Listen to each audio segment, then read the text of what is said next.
Greetings, Vaccines Revealed community. I can't tell you how excited I am to be here personally. I've been looking at the Facebook thread that is on the viewing page where you're seeing us right now, and that has been on fire with people checking in with and voicing their excitement about the conversation we're going to have tonight. And I have to tell you, it's going to be quite a conversation. Dr. Brian Hooker, who is our special guest, is a personal hero of mine.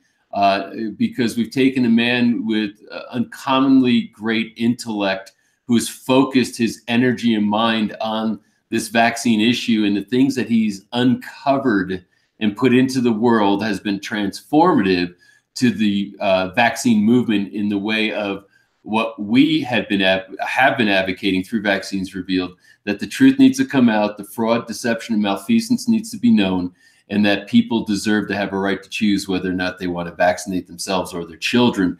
And with that, I shudder to think where we'd be right now in this issue, which I've been literally paying attention to for over 30 years. I shudder to think of where we'd be right now if Dr. Brian Hooker didn't do what he had done in the past and continues to do. So what I'm going to ask is that we'll do a little bit of his background in case you haven't seen him in Vaccines Revealed or in Vaxxed and other areas where he's appeared. Also, there's going to be some updates. There's some upheavals at the CDC right now, where we had the resignation of the CDC director, as well as there's some things going on around the flu shot and what they're reporting, and again, how they're lying about their data and statistics, and many other things that I think you should have some interest in. So we're not only going to talk about the past, we're going to talk about the present, and maybe a little bit about what we anticipate for the future. So number one, Brian, thank you so much for taking time out of your evening to come and have this conversation. Oh, it's my pleasure, Patrick. The only thing that would be better is if I was there in person. I certainly missed your company and hospitality, having been able to visit your beautiful home when we originally filmed Vaccines Revealed.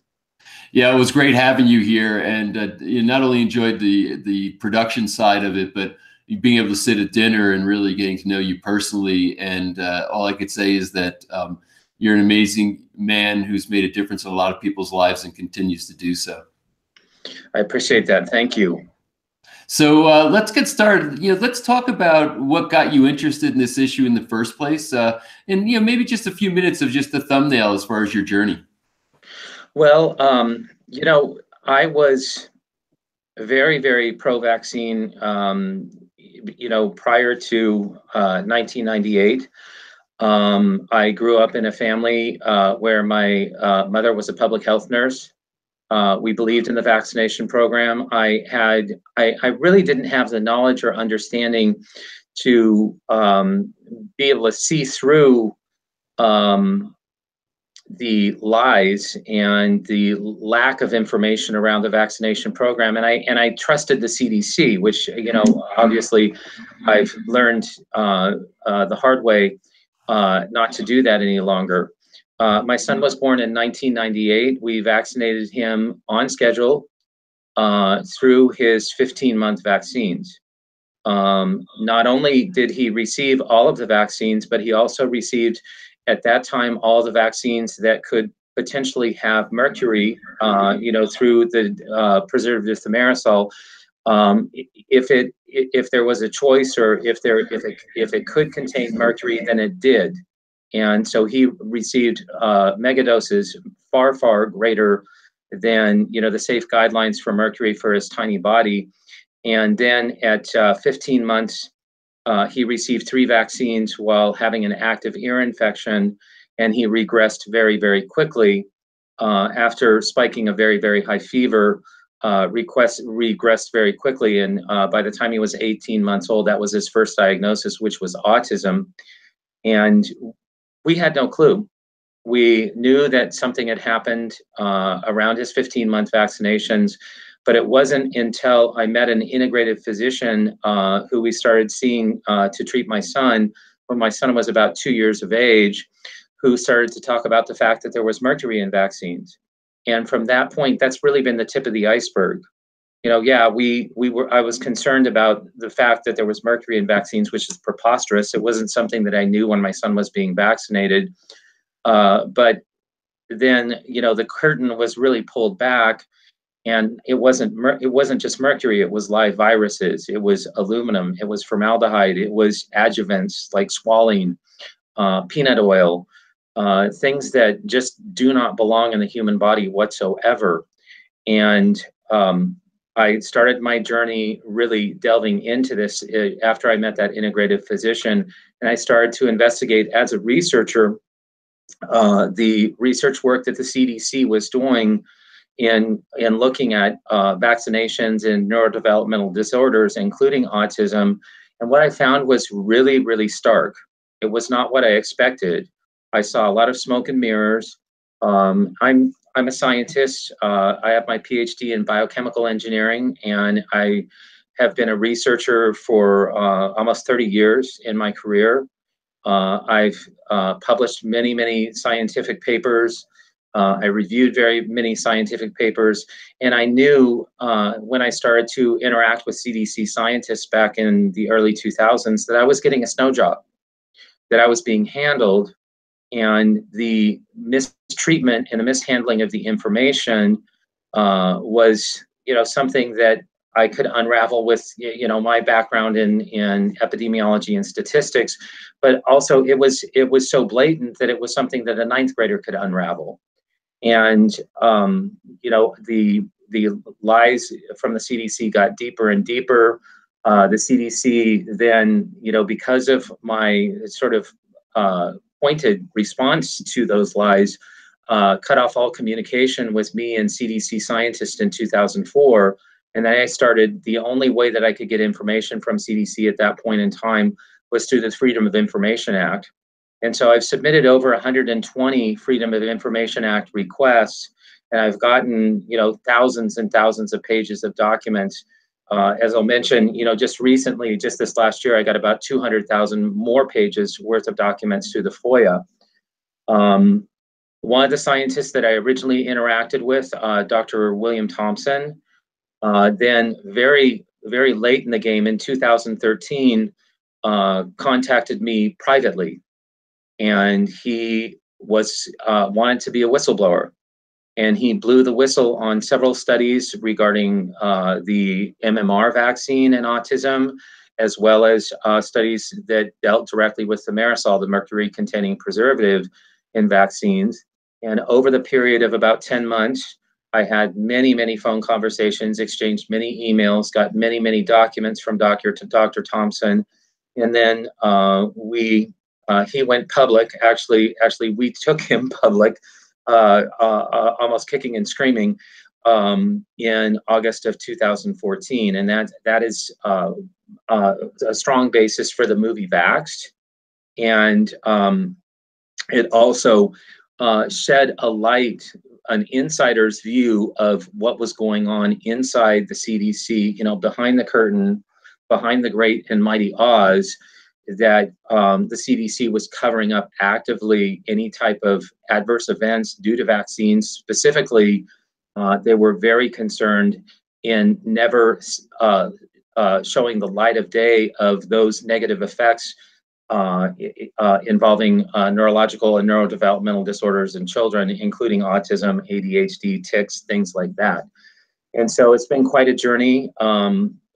You and I met, obviously, doing Vaccines Revealed, and the work continues. The CDC whistleblower, Dr. Thompson, is still in the CDC, and my hope and prayer is that he will come out and he will be able to be much more public.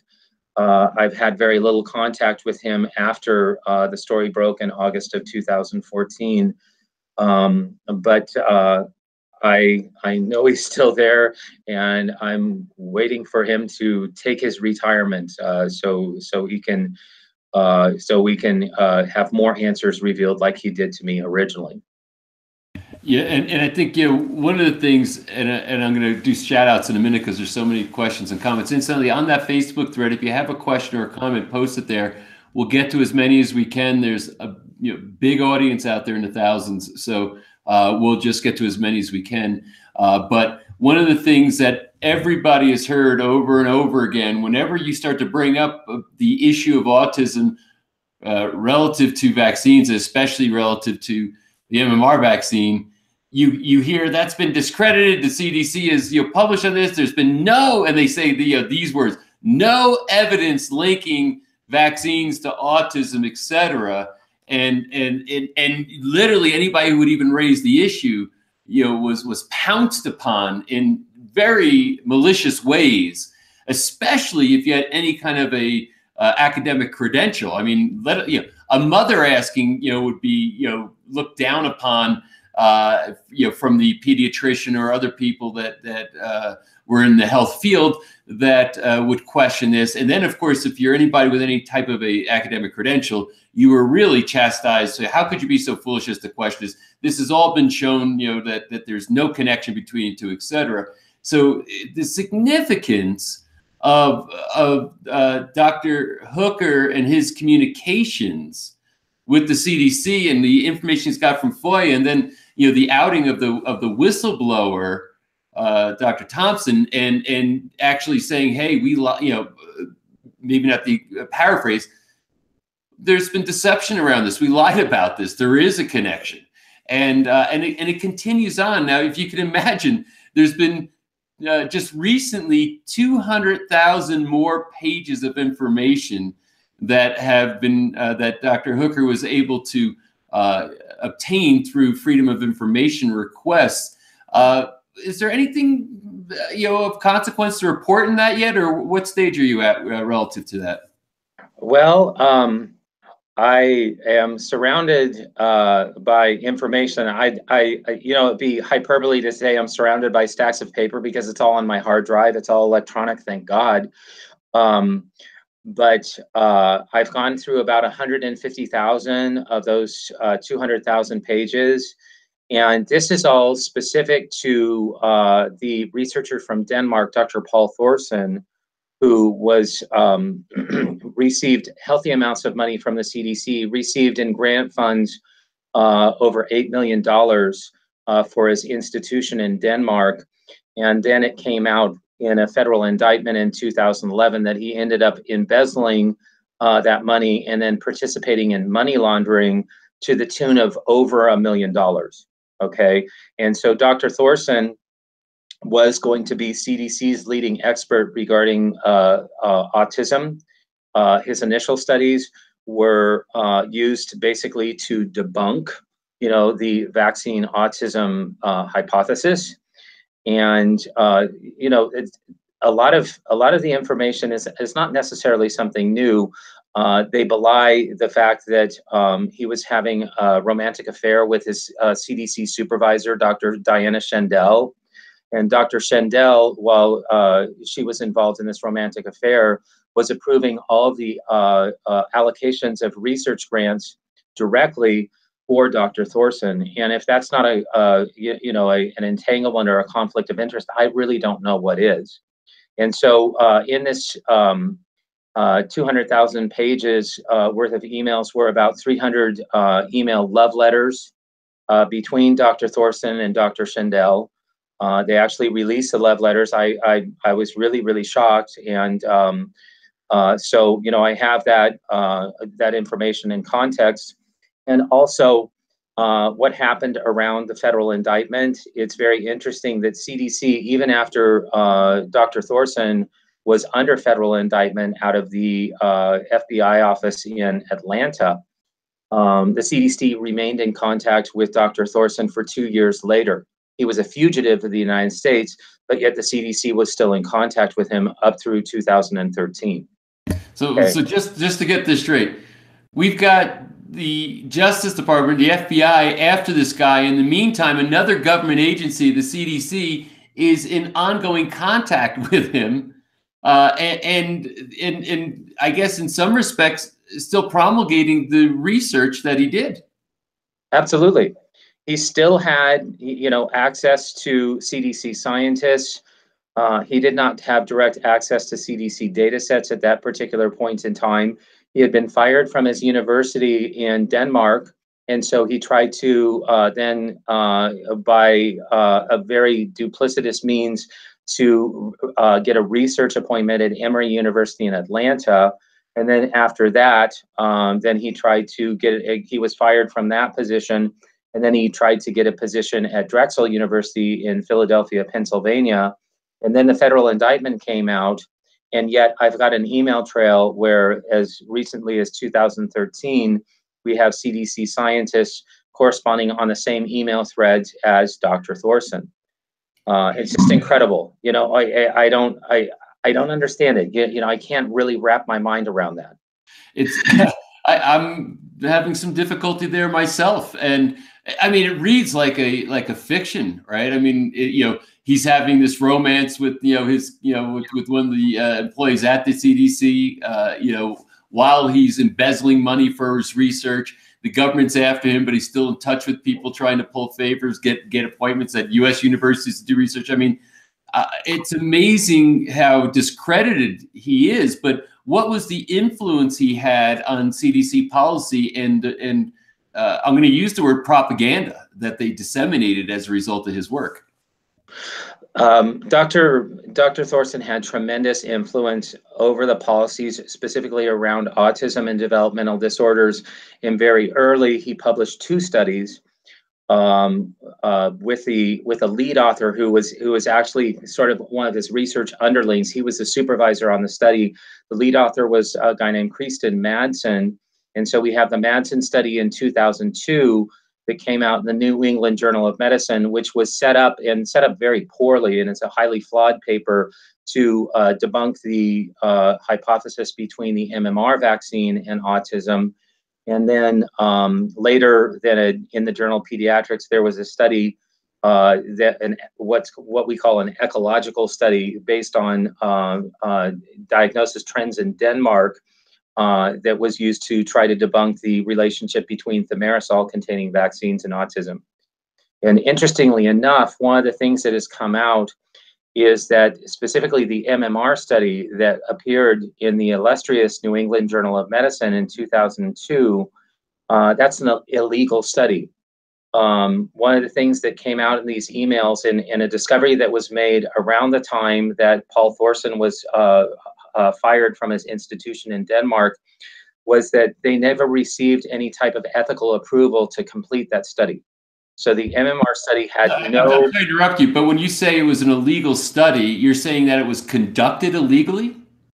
The study was conducted illegally regarding the research rules that dictate the Kingdom of Denmark and dictate the use of research funds. And these were United States CDC taxpayer dollars that were going to him.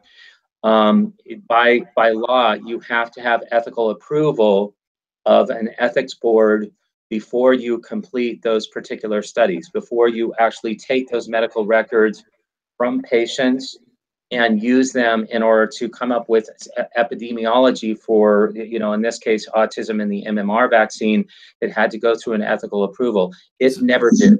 It starts with that they never got what they call IRB, or Institutional Review Board approval for the study, which is something that kind of vets the process and how it's conducted, et cetera. Then it's further published. Now, does the fact that it was an illegal study, based on these standards, does it invalidate it, or should it be retracted in the journals in which it's published? The paper should be retracted by the New England Journal of Medicine, okay? And it also should not be considered in any type of policy decisions by the US government, okay? It was an illegal study. They did not have the proper controls in place in order to prevent fraud, or in order to have ethical consent in order to use that data in the fashion that it was used in the first place. If I published a paper that involved human subjects like that, and it did not have Institutional Review Board approval, that paper would be retracted and I would be fired from my institution, and probably subject to some type of federal sanctions as well. Okay, so this is an illegal study. It should be taken out of the New England Journal of Medicine, and that's something that I am, I'm currently embarking upon in my spare time as I roll my eyes, between 3 and 4 a.m. this needs to be exposed. I'm calling for people to help me contact the Department of Health and Human Services in order to point out this gross injustice. I have complained with what's called the Office of the Inspector General in the Department of Health and Human Services, and I've received nothing, no response whatsoever, just crickets. And so there is a website where you can report this, and I did share that with Patrick. And also, people, if you're interested in reporting this and getting more information, you can also contact me, and I'll give Patrick my my private email of my non-university email address in just a minute. So you can contact me in that particular fashion as well. Actually, I'm going to put it right now. So for all of you who are watching, I'm putting a link into the Facebook thread, the comment thread where you all have been posting, and basically, I'm asking all of you to become activists, to do something that literally your actions can translate into saving children and preserving the rights of parents to make proper choices. This is not like minor stuff. This is major stuff. I don't think it gets any more serious than this.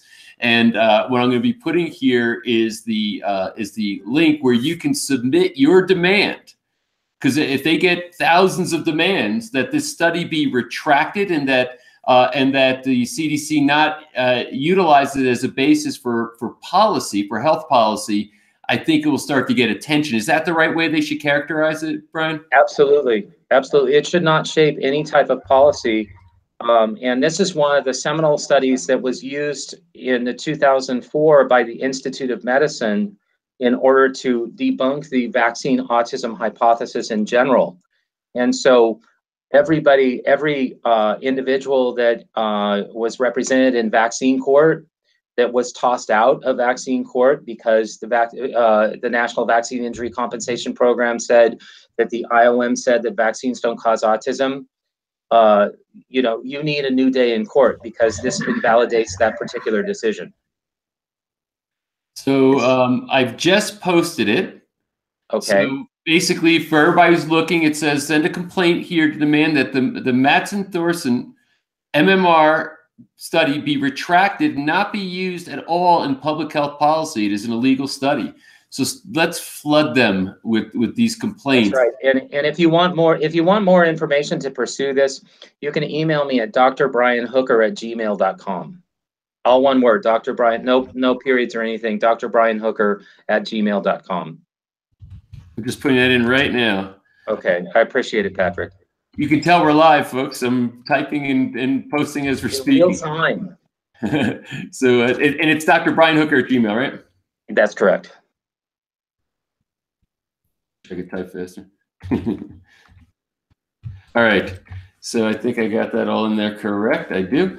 So, all right. So the information's there, folks. So it's great that you're engaging in this information. You're hearing what we're talking about, but also taking action. And it would literally take you less than 5 minutes to fire off this complaint and at the link that we gave you. And with enough of them, it's going to demand that it rises up and gets attention. And when it does, we literally can start to get these policies changed and not allow literally this unethical, illegal activity to persist and impact ourselves and our children. So this is not time to be passive. It's not time to sit quietly.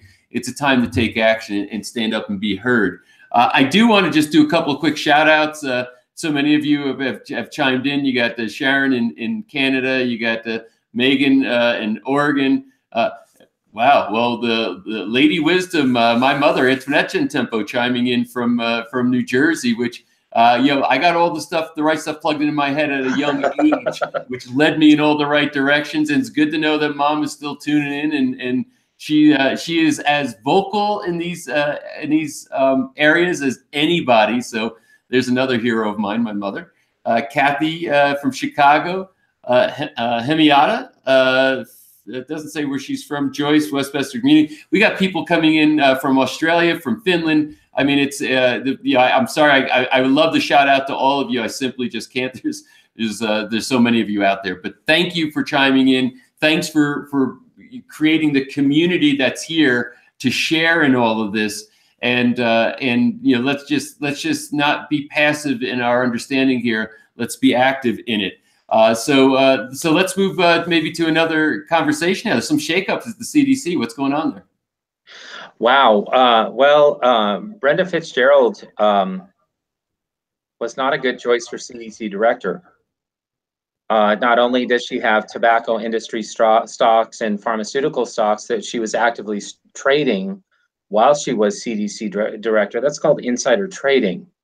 And doing that, you know, she could have feasibly influenced health policy in order to make her stocks actually increase and make some serious money.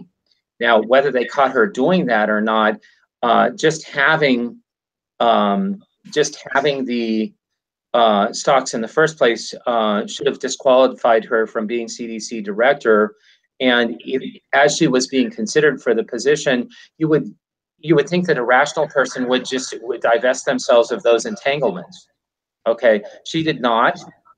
Not only were the tobacco stocks related to cigarette tobacco, which I don't understand why a CDC director would be promoting smoking, but they were also related to the use of tobacco plants for the creation of genetically modified vaccines. And so, you know, there were many entanglements. So, you know, we promote vaccines, we promote this new type of vaccination so we can make money on the side. Now, she resigned. She should have appropriately never considered herself for the position if she had not planned to divest herself of the stocks. And, you know, with the whole debacle with Tom Price's, the DHHS secretary, and him resigning, this is just incredible. It's unprecedented. My hope and prayer is that there can be an honest person who will look at these issues and look at vaccine safety in a very, very realistic perspective, who will be at the top of the CDC. But their track record is horrible. It's abysmal. I mean, we started out with Julie Gerberding in the early 2000s, who now is the head of the vaccine division at Merck. And then we had Tom Frieden, who, you know, could have touched this issue, could have made this issue public, but in fact barred the CDC whistleblower from talking to the press and from any type of witness testimony and litigation. Okay, and so, you know, he resigned in frustration from the CDC early on, and now we had Brenda Fitzgerald. It's, you know, at what point does it become more obvious that this is not an agency to be trusted? It certainly doesn't have a good track record, as you just described. It's almost like inconceivable to me that when they're vetting people, they have to be looking at their investments. I mean, that's a part of what you have to disclose. Because, you know, when you're in positions of political power and you set policy, you absolutely influence the capital markets. And you know, the idea that this person can step into this position, and if she had these holdings, you know, in the equities markets, it should have been known. And probably what would be worse is if she was acquiring, you know, these stocks, you know, after she took the post, then that's criminal behavior. So, you know, it's almost this inconceivable thing. And if she was holding, she should say, hey, look, I want to disclose. I've got, you know, I've had these holdings. They're in particular areas where this position as CDC director could affect the pricing of these stocks. And I'm going to divest myself of anything related to my position, you know, if I get the job. Right. But to me, it's like unbelievable that none of that happens. It's unbelievable that William Thompson, you know, says, hey, there's fraud and deception and corruption here relative to how we're reporting on you know, vaccines. and the relationship between vaccines and autism and other such things. It's unbelievable that that we have had this swamp behind us, and even to date, it's still not cleaned up. So we have to, as a people, demand better. There's just too much of the public welfare that's put into this, our tax dollars put into it, et cetera. So, looking back at, the activist years and decades of the 60s, especially, I think there's a call for that level and even a heightened level of activism now.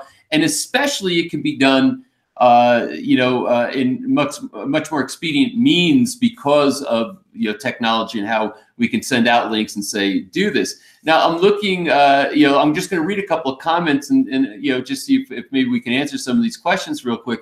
Janet Stackman says, thank you for all you do to help protect our precious children and grandchildren. Happy to help in any way we can. Thank you, Janet.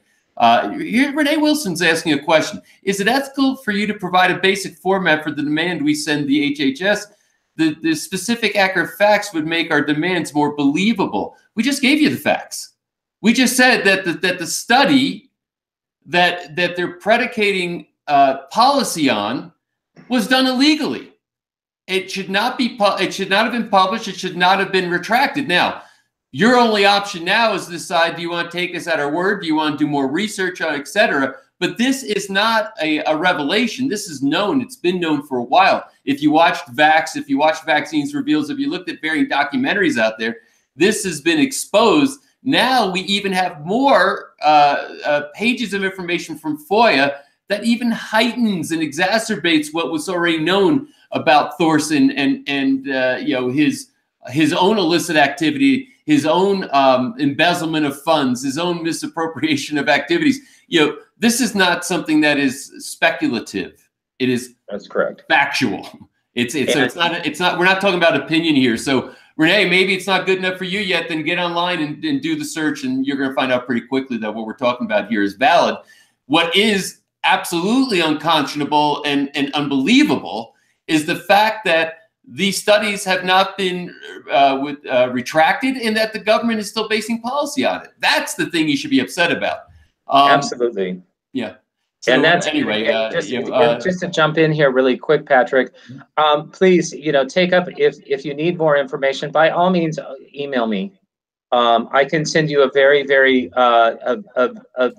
short write-up that encapsulated to that particular issue, and will help you in order to file that complaint with the Office of the Inspector General. I appreciate it. I really, really do. And I do want to be able to help in getting the information into your hands. It is as clear as day, but the government requires that you jump through all these hoops, and I'm more than happy to help anybody who's advocating on behalf of our wonderful children. So thank you for that. And again, I just reposted the email, which is drbrianhooker@gmail.com. So you want links, you want additional information, you need something to help you take the next step. Dr. Hooker, who's up at 3 o'clock in the morning reading FOIA documents, is further making himself accessible and giving his time. And as the parent of a vaccine injured child who's autistic, I can abstractly empathize with what's going on out there. My children are not vaccinated, but for Dr. Hooker, it's a personal experience for him, and I got to tell you, it's something that, again, as he's not only admirable, as a scientist and as an activist, but he's also admirable, probably even more so than any of those two things, as a parent. So I'm very how can I put it? I'm very impressed that he's still willing to even give more time to this issue. So Brian, thank you for that. So let's talk about some of the more recent activities. What's going on with the flu shot? Wow. Okay, first of all, don't get a flu shot. just in case you're wondering, probably if you're tuning into this, you're not getting your flu shot. Now we've heard so many different figures from CDC at how effective the flu shot is. And we've heard 10%, We've heard 36%. We've heard recently, I heard 20%. I've heard 25%. I heard a very phony statistic come directly from the CDC that 80% of the children who died from the flu this season were unvaccinated, which is preposterous and absolutely false. But to cut through, a lot of that load of crap, the circulating flu strain this year is a virus called H3N2. That is about 80% of the influenza cases are H3N2. Now, the CDC did not accurately predict the strain of H3N2 that was going to be circulating, and based on even their own admission, it's about 20% effective in terms of strain match. Does it actually match the strain of flu that's circulating? So it's about 20% effective. But that number does not account for the individuals that actually maybe got the flu shot and then somehow became immune to H3N2 virus. That does not account for those. That number is actually much, much smaller, and I believe much smaller than 10%. Which is the lowest efficacy figure that they're saying. In order to get protection via vaccination for this particular strain of flu, you not only have to get the vaccine, you have to produce antibodies to that vaccine or to that particular virus, and then those antibodies have to be what are called neutralizing antibodies that will actually target the immune system to raise up an immune response against that flu. That's a lot of steps that are not accounted for. When you hear these broad brush numbers that are somewhere between 10 and 36%, that does not account for all those steps that need to happen for a vaccination to actually provide what we call immunization, when the body becomes immune to a particular pathogen or a particular virus or whatever. And so the numbers that you see, I would say on a good day, 10% is about the best that you would expect. But if you look at, in general, the flu vaccine, the very, very prestigious Cochrane collaboration came out with a study in 2012 about the flu vaccine in general. And they said in order for 1% to receive, one person to receive benefit from a flu shot, that 100 people would have to be vaccinated. So, and that wasn't a good year for flu. They basically said that the efficacy of the flu vaccine was 1%. Okay, and so when you hear all of these other figures being flying around, preposterous and horrible as they are already, think that 1%. Because that's a prestigious Cochrane collaboration. They receive no pharmaceutical money whatsoever. They're a very prestigious journal. They come up with their own studies. They have invited researchers who will do these studies for them. And according to the Cochrane collaboration, the flu shot is 1% effective. So 100 people have to get a flu shot before one person gets benefit. Who decides who that one person will be? Luck of the draw. The downside of it is that you're getting live or attenuated or killed viruses. You're also getting adjuvant at the same time. And in the United States, between 20 and 30 million of the flu shots distributed contain the full dose of mercury, which is 25 micrograms of mercury through the preservative thimerosal. Which in order to correctly metabolize, you'd have to weigh about 550 pounds. Okay, I'm big. I'm not that big, but so the risks far outweigh any type of reward that you might see from this season or any other season's flu vaccine. Well, there's a how can I put it, a calculated and rational assessment of the flu vaccine. Cochrane, yeah, I didn't know that. I didn't know that they said 1 in 100 will receive benefit. And of course, is there any discussion about the adverse effects of the flu vaccine, of which there are many documented? And that, so even if you think that the premises around vaccination are valid, and you start to look at the data, and you start to also understand that that there is potential harm, there is potential risk. And as a matter of fact, the question is just how much harm is there? How much damage will be done to your body, through the injection of these substances into it? And then to conclude, 1 out of 100 will maybe will confer some level of immunization. I mean, it's such lunacy. If there was any type of a product or any type of an intervention that was looking for FDA approval, and I've been through the process. My background is in diagnostics, and I hold multiple patents in diagnostic technology, and was the CEO of a company for 23 years that I ran that was in this field, and I had to deal with the FDA, and we had to get devices through the FDA as we were developing them and modifying them, et cetera. So I know kind of what the criteria is. I've been around that neighborhood. I've had to work with the attorneys and the experts and the engineers, et cetera, to make all of this happen. And what I could tell you is that if I tried to submit anything that showed that level of standard of efficacy and asked for FDA approval, I would even, the lawyers would have laughed at me, the engineers would have laughed at me. But nonetheless, this stuff is distributed, routinely, and then there's an organized effort to promulgate and push and get people to do this, and they play on fear. Oh my God, look at how many people are dying. Oh, if you're old, you're going to die if you don't get this. Oh, kids are dying, you got to get the flu vaccine. All predicated on this data. I mean, it's really an inconceivable circumstance to me. And that's why, we, in my own mind, we just have to, rise up. We have to, there's a lot at stake here. And I don't believe that anybody should just be a spectator in this circumstance. I think you have to engage. And it could be anything from a little bit, here's the minimum. Talk to a friend about what you understand here. This webcast will be posted for a while. It's free. Send them here. Send them to the Vaccines Revealed website and let them get more information there. That's that takes almost very little to no effort.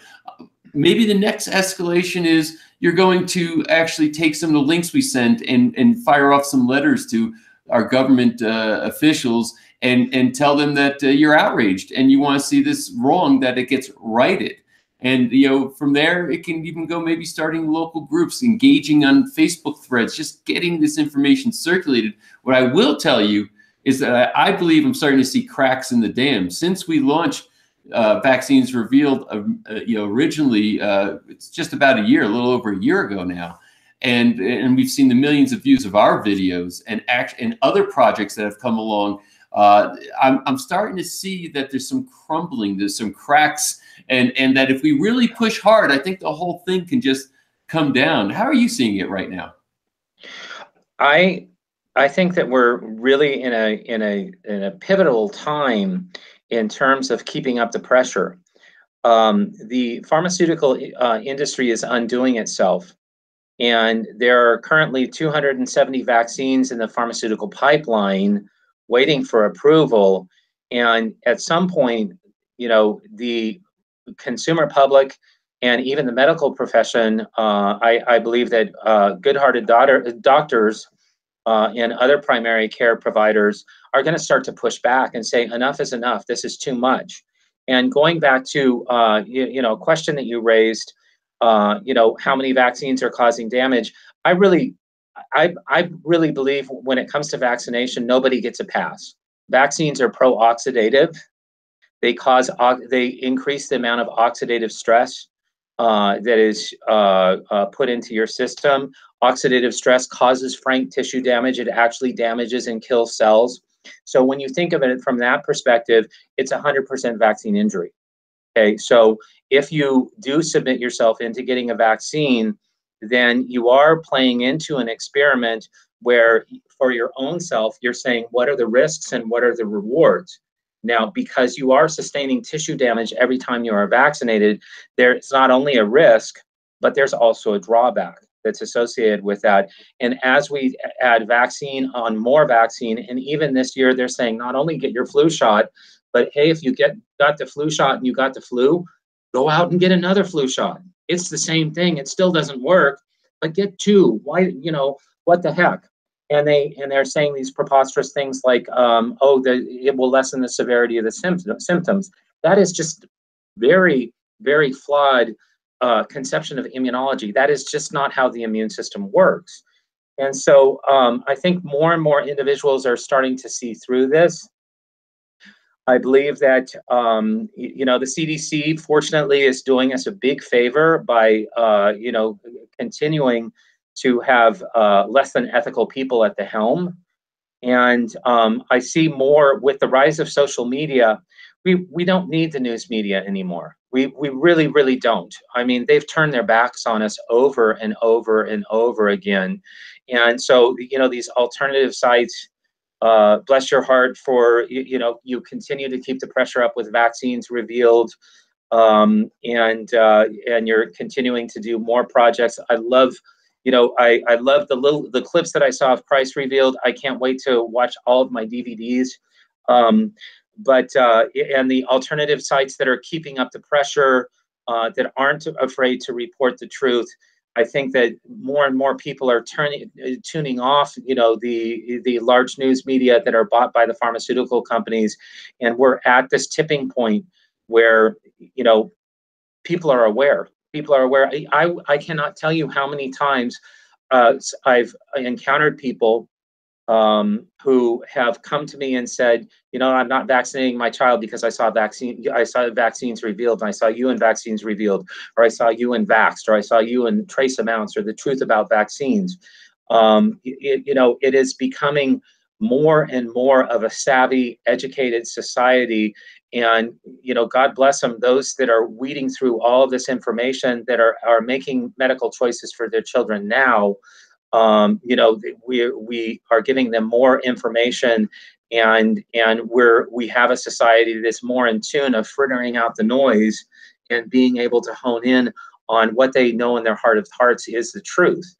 And so I'm very, very encouraged. I'm very, very encouraged by people who are taking on this particular issue.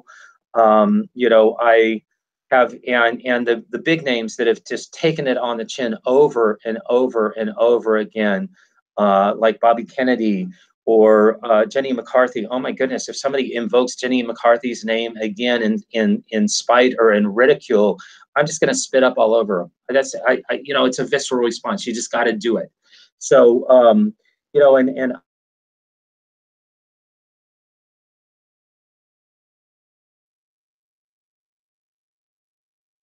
are you still there, Patrick? Yeah, you froze for a second. I think we just had you spitting up on, if somebody invokes Jenny McCarthy, and then it kind of froze for a second, but we're still here. Don't leave me there. Don't leave me there. That's not a good thought. Okay. Keep going. But we have more and more individuals who are making these sacrifices, who are standing up, and I like I said, I'm completely encouraged. I'm very, very excited that to be a part of this movement at this particular point in time. Well, I'm excited, that you're still in the movement and actually expanding in it, because as I said earlier in my introductory remarks, I would shudder to think of where the movement would be if not for your work and efforts. I want to just get into a couple of comments here. Zora from New Zealand, from Australia. Or maybe it's Zora Natalie. Maybe the name is Nathy. I'm not sure. I'm sorry if I'm getting that wrong. We are worried what is going to happen to future generations. So are we. And I'm also of the belief that we get to decide. We get to determine what the fate of future generations are. And as the old saying goes, all that's necessary for evil to prevail is for good people to do nothing. So that's why we need to take action. We get to decide that. Michelle from New Jersey says, thanks for all that you do. Thank you, Michelle, and thanks for being here. Katrina King, I love owner artisan. I love artisans. She said, how do we educate our skeptical friends? It would be great if we could get some type of list of proof points to share. There's plenty that exist. I'm going to post right now, incidentally, because I've seen a few requests here saying, how do we get vaccines revealed? I just posted a link. You can go, that's to the Vaccines Revealed website. If you want to support us and you want to own Vaccines Revealed, there's many packages there. You just pick the right one for you. And just know that, number one, we're extraordinarily grateful for your investment in Vaccines Revealed. Number two, I encourage you to share that information with other people. It makes it easy when they're actually seeing the content, seeing the references. I mean, you know, in our package with Vaccines Revealed, we have books of references and many other collateral materials, not just the videos, to really help support you in being able to disseminate the information, share it with other people, take the skeptical people you know and have them take a look at this. And I got to tell you, what starts a conversation when I'm dealing with, you know, I have friends that are in the medical profession, one who's a cardiothoracic surgeon and he's got an advanced degree in immunology. And, you know, we're in this conversation and the first thing I just say to him, I said, well, are you aware that, you know, there's a whistleblower at the CDC saying that CDC lied about, you know, their data relative to autism and vaccine? And that immediately puts them back on their heels. It's like, no, I didn't know that. Well, then now we have an opening to have this conversation to recognize that what you've been told is a lie. And now we need to get to the truth. So that's a very effective way, you know, to start a conversation. If some of you were wondering how do we kind of break through, because people get very upset, you know, in this conversation. I've never seen anything with it that has as much as a fever pitch. But here's one thing I'm going to say that was interesting. In 2016, the most commented post on Facebook was Mark Zuckerberg's post on he and his wife vaccinating their child. Over 80,000 comments, right? And there was a reporter who reviewed did a full article on this, and basically said it was interesting because the reporter was obviously a pro-vax person, saying, you know, all these people start getting, this crazy interaction start happening. But I think what the reporter unwittingly did was report that, you know, it was interesting because the people who were pro-vax were very shrill, name-calling, ad hominem attacks. Well, you're a baby killer. You're, you know, all the things I've been called in the last year: baby killer, conspiracy theorist. You know, the list goes on and on. But you know, listen, the truth is the truth. You call me whatever you want. And what this reporter said that was interesting is that the pro-vax people were very shrill, and this reporter characterized it as anti-vax group. The anti-vaxxers were citing literature and research and posting links and being very rational in their responses. And it's kind of, I guess, ironic that the people who are supposedly under the banner of science basically approach this like an orthodoxy, and the people who are responding are typically responding with very rational, level-headed logic and evidence. So it's been what I've observed, and you know, in this particular report that I read, that was about this 2016 post, the most commented post on Facebook in 2016 was on vaccine.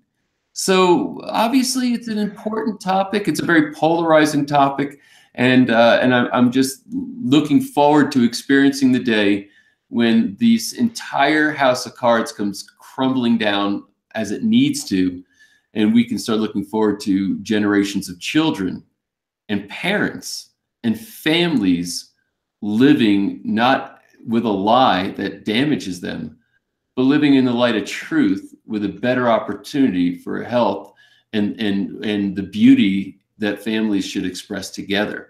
So Brian, you know, we're ready to tie up if you have a last word here. Well, you know, one of the things that's been very interesting about this movement is the closer and closer I got to the truth, the more uncomfortable it became. And, you know, when you find that, when you're making people uncomfortable with what you say, when it is logical, when it is rational, when I know when I'm being shrill, I know when I'm being driven by anger, but when I'm not driven by anger, but yet I'm making people completely uncomfortable with the things that I'm saying, then you know that that you're really hitting pay dirt.